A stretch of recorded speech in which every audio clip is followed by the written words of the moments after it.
ಇನ್ನು ಕೇವಲ ಪಂಜಾಬ್ ಹರಿಯಾಣ ಭಾಗ ಅಷ್ಟೇ ಅಲ್ಲ, ಕರ್ನಾಟಕದಿಂದಲೂ ಕೂಡ ದೆಹಲಿಗೆ ತೆರಳ್ತಾ ಇದ್ರು ರೈತರು. ಅವರ ಬಂಧನ ಆಗಿದೆ.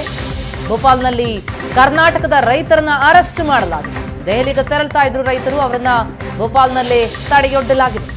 ಬಸ್ನಲ್ಲೇ ಕರ್ನಾಟಕ ರೈತರನ್ನ ಬಂಧಿಸಿದ್ರು ದೆಹಲಿ ಪೊಲೀಸರು. ಅನ್ನದಾತರನ್ನ ವಶಕ್ಕೆ ಪಡೆದು ಉಜ್ಜಯಿನಿಗೆ ಕರೆದೊಯ್ದಿದೆ ಖಾಕಿ ಪಡೆ. ದೆಹಲಿಗೆ ಎಷ್ಟು ದೃಶ್ಯಗಳನ್ನ ನೋಡ್ತಾ ಇದ್ದೀವಿ.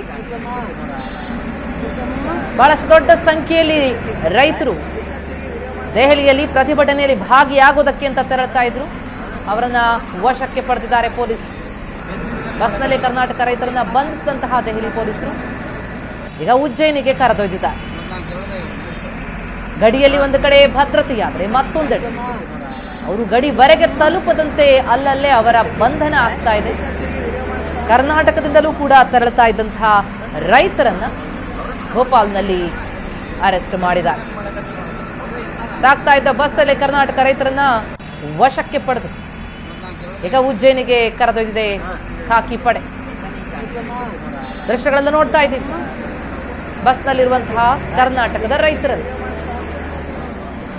ಎಲ್ಲರೂ ದೆಹಲಿಗೆ ಹೋಗಿ ಅಲ್ಲಿ ದೊಡ್ಡ ಮಟ್ಟದಲ್ಲಿ ರೈತರ ಪ್ರತಿಭಟನೆಯಲ್ಲಿ ಭಾಗಿಯಾಗುವುದಕ್ಕೆ ಅಂತ ಸಾಗ್ತಾ ಇದ್ರು. ಆದರೆ ಅಷ್ಟರಲ್ಲೇ ಅವರ ವಶಕ್ಕೆ ಪಡೆದಿದ್ದಾರೆ ಪೊಲೀಸರು.